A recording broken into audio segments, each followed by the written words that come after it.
So the example that we saw just now, if you observe it carefully, the priority search tree that we have obtained, this priority search tree is nothing but a max heap on the value of y coordinate. As you can see that the root is having highest value of y coordinate. So all the points that we have in the subtrees of G have a lower value of y coordinate than that of G. So this is nothing but a max heap on the value of y. At the same time, we have partitioned the tree into two equal halves on the basis of the value for x.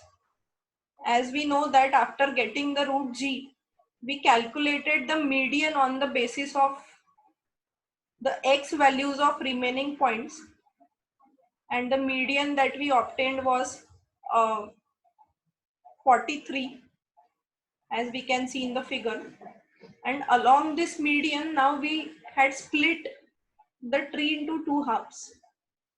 So one thing is clear, that the points that are in the left subtree of G have their x coordinate values less than 43, and the points in the right subtree of G have their x coordinate values greater than 43.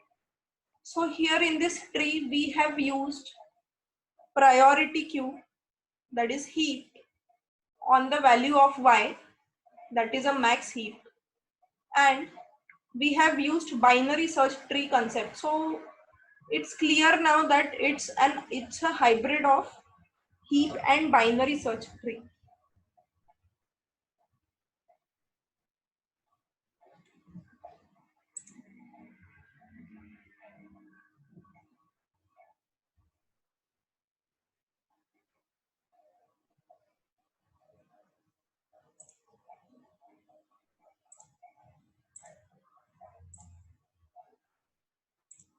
Okay, so here I have the complete tree of recursive calls that is taking place. Initially we started with all points, then we continued on the basis of median, that is 43. We split the remaining points in two equal halves. Then we continued on the left side, that is left recursion. Then again we continued on left. So from G we obtained the left child E. Then from E we obtained the left A and right P. Then to the right of G we obtained H. To the left of H we obtained B, and right is C. So this is how the recursive calls take place, and finally the priority search tree is generated. Let us quickly have an overview of the construction algorithm. It is nothing different than what I have explained you. So let's see the algorithm. This is the construction algorithm. So S is the set of points.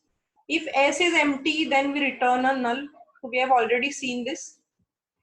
Then we find out a point P with greatest y coordinate and we set it as the root R. Then we compute S minus P. If it's empty, then we simply return the value of P, that is the root. Otherwise we continue. Then we find X of P, that is a value which is going to be a median along X, such that it divides the remaining points into two halves. Then we recursively create priority search tree on the lower half, and again we recursively create priority search tree on the upper half. And then we set the root of this left subtree as the left child of R, and we set the root of this generated right subtree as the right child of R. So this is the algorithm for construction of priority search tree. So this is one more example. I will share the question with you and I expect that you will try to solve it and construct a priority search tree. Now next we see the algorithm for querying, that is a query search on a priority search tree. Okay, one more important thing. The priority search tree construction that we saw, here we assume that the search was unbounded on the upper bound of y coordinate. Okay, so we have implemented a priority search tree to support this type of unbounded range query, wherein we have lower and upper bounds for x, that is x1, x2, and we have only lower bound for y1. Sorry, for y, that is y1. So it is y1 to infinity. If this would have been opened from bottom side and closed from top side, that is minus infinity to y, then we would have implemented a mean heap. Similarly, if we want to do on x, that is minus infinity to x, then we will construct a mean heap on the basis of x value. And if we want to do for x to infinity, then we implement a max heap on the basis of x value. So basically, for this example, we have assumed that the upper bound of y is infinity. Okay, now let's see the algorithm for querying a priority search tree. That is how to perform a range search on this tree. Okay, now here the input value will be the lower and upper bound on x. So let us call the lower bound on x as x dash and the upper bound as x double dash. And we'll be having lower bound on y. Let's call it as y dash. Note that it is unbounded on the upper side of y. So we don't have any upper bound on y. So now we have to find the points whose x coordinate lies between x dash and x double dash, and y coordinate is greater than y dash. It has to be greater than y dash. How much greater? There is no bound because it's unbounded on the upper side of y. Let's see the algorithm. If the tree is null, that's if the tree is empty, then there is no question of finding any points. So just we return without finding anything, any points. Next, let's assume that if R is the root of the tree, let's say R is the root with X and Y being its X and Y coordinate value. So X is the X coordinate of root and Y represents the Y coordinate of root. And X of R, if you remember in the construction algorithm, we had used this X dot X of P. Let me show you. So we had this X of P for different points. So again here in this algorithm, we assume that X of R is a value separating the left and right subtree. So R is the root with X and Y coordinate value, and X of R is the median which is going to separate the remaining points. So for every node we are having these two information, that is the value of X and Y coordinate and the value for X of P. So the algorithm first compares the value of y with y dash.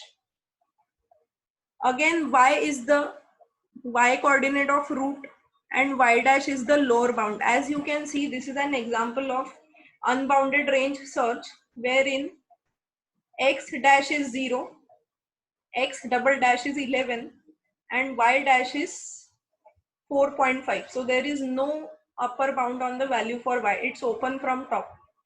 So first we compare the value of y. So this is the root, its y value is 9. We compare this value with y dash. Now here this value 8 is greater than 4.5. Because the value is greater, we continue further.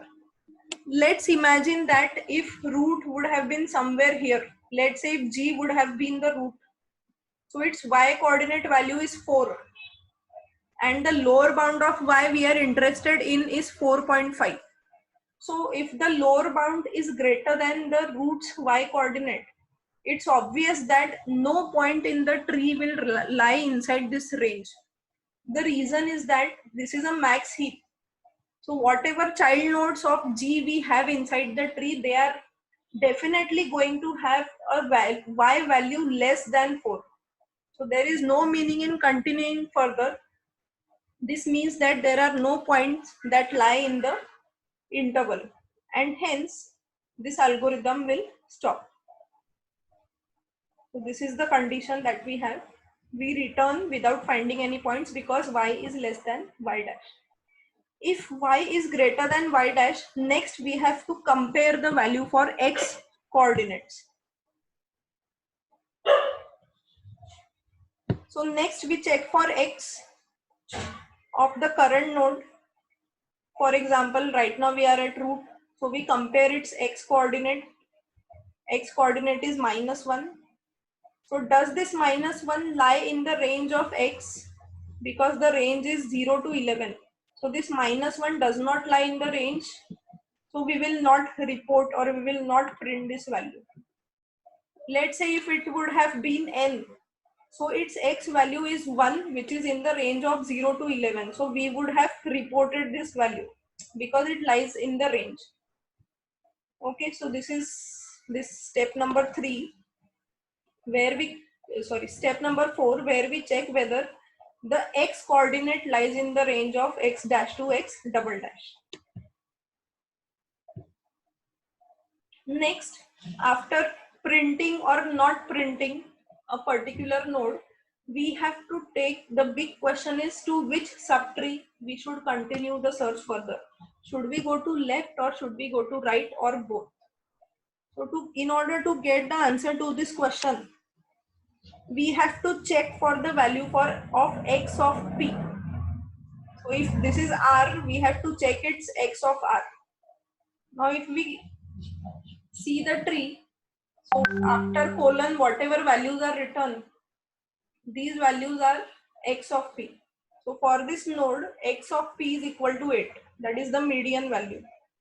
So this is the place where this x of p value is actually used. We used it for construction, but then its actual use is in this squaring algorithm. So let's consider the point f, that is -1, 9. Its x of p is equal to 8. And the x interval is what? It is from 0 to 11. So we now check, we compare the value 8 with this interval. Because we know that this 8 is greater than 0. Okay, one more thing.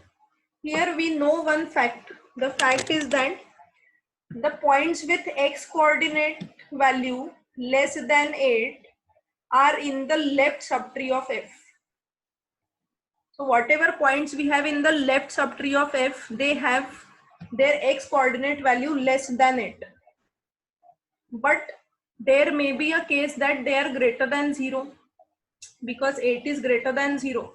So there is a possibility of getting a x coordinate value in the range of 1 to 7. And hence we continue the search further on this left subtree. Hence you can see here we have a recursive call on the left subtree of the root.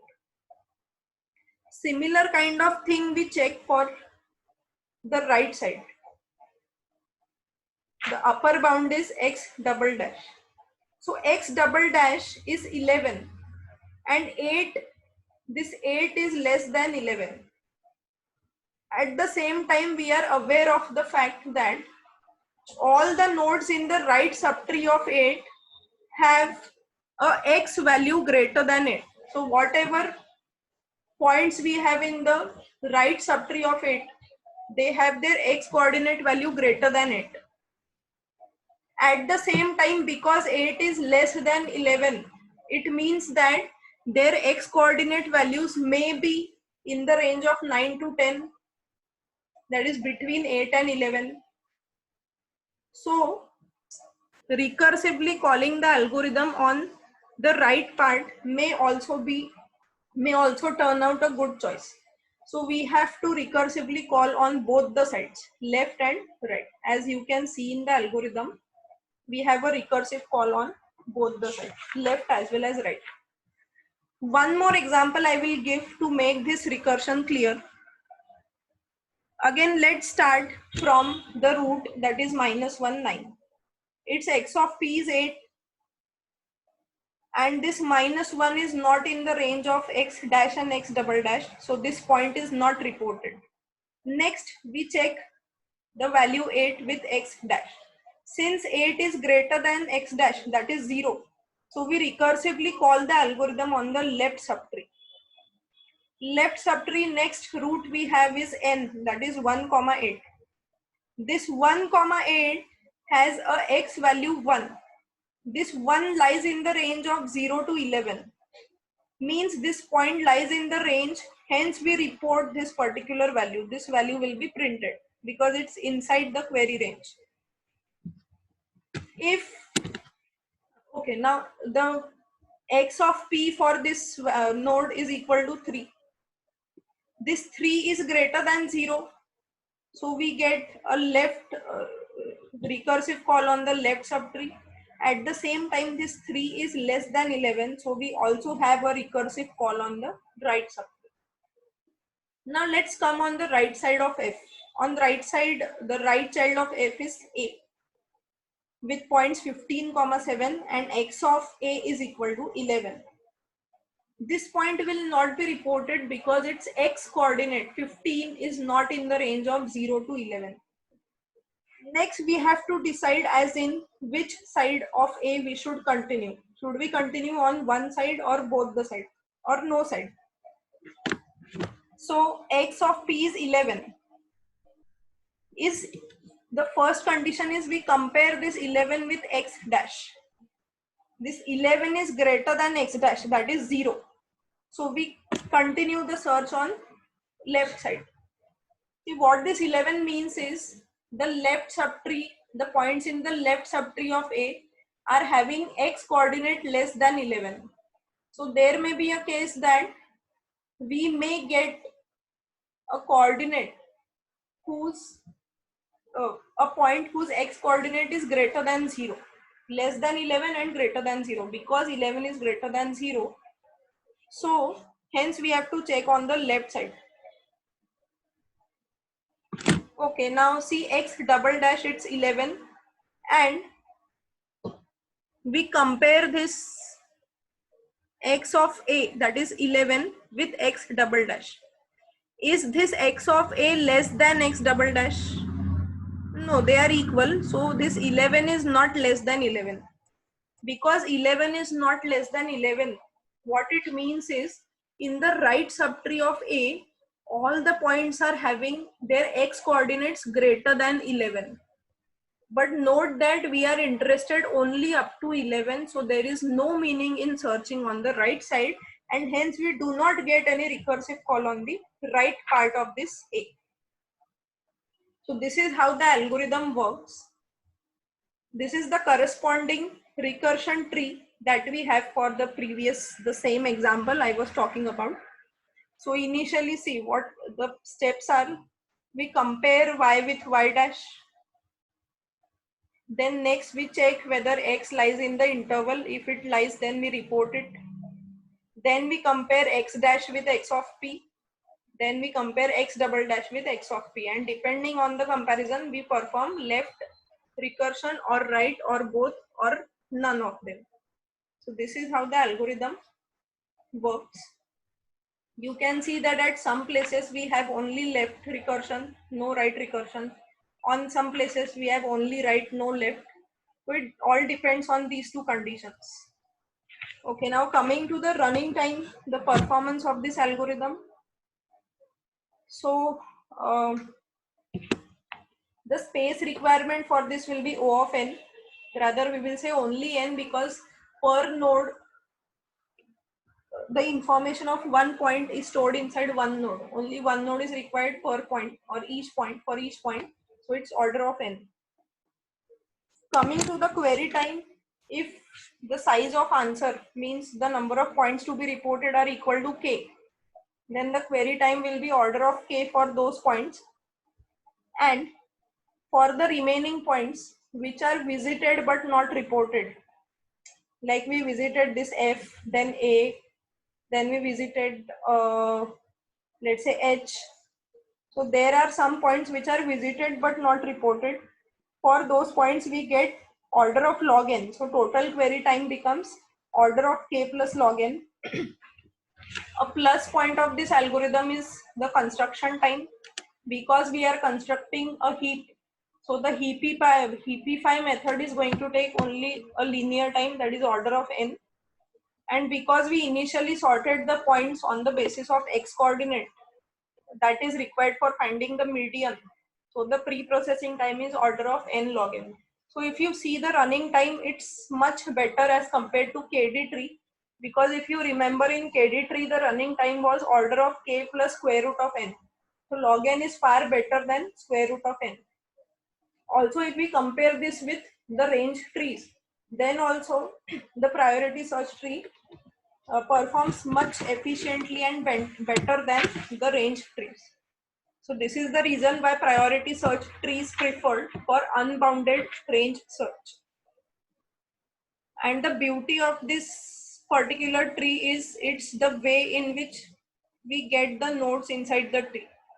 Because you can see that while searching, if the y coordinate of the root itself, let's say if this g is the root of the tree, if its y coordinate itself is less than y dash, so the search stops there, terminates there, because there is no meaning in searching further. Reason is that we have constructed max heap. So we already know that whatever points we have in the subtree of G, all of them have a y value less than that of G's y value. So this is how the algorithm saves a lot of time while performing query operation. Okay, now we'll quickly see an overview of the applications of all the types of trees that we have studied for range searching under computational geometry. So this priority search tree is basically used to handle unbounded queries, because it provides you a better time and space as compared to the KD trees and range trees. Next application of KD tree, one of the most common and a very good application of KD tree is in finding the k nearest neighbors efficiently. As I already told you that it is better than the naive approach for finding nearest neighbor. For example, if we want to find the nearest restaurant or police station, we can use this efficient algorithm which is designed by using KD tree. Along with that, KD tree is used in higher dimensional database queries. For example, if we want to find out the employees in a company with a particular range of age, then particular range of salary, tenure. So when we have a higher dimensional range search, we can go for KD tree, but note that as the number of dimensions increase, this KD tree becomes lesser efficient. Next, 1D range search, as I have already told you, it is again used in database queries, range queries. 2D range search is also used in database range query. 1D range search example, maybe we have to find out all the cities in a given temperature range. Maybe we have to find the cities in the range of 20 degrees Celsius to 30 degrees Celsius.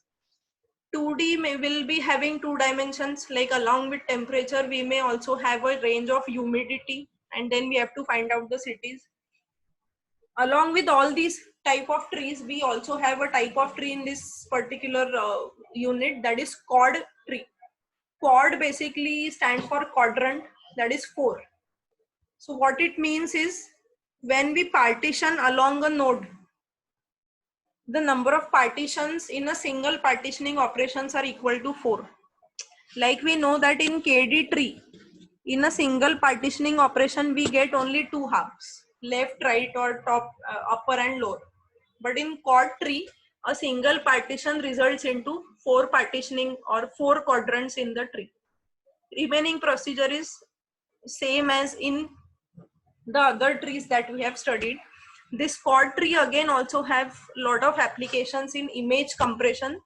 It is used in image compression, so there are very good sources on the internet to read about these chord trees. I will also be sharing some study material for chord trees.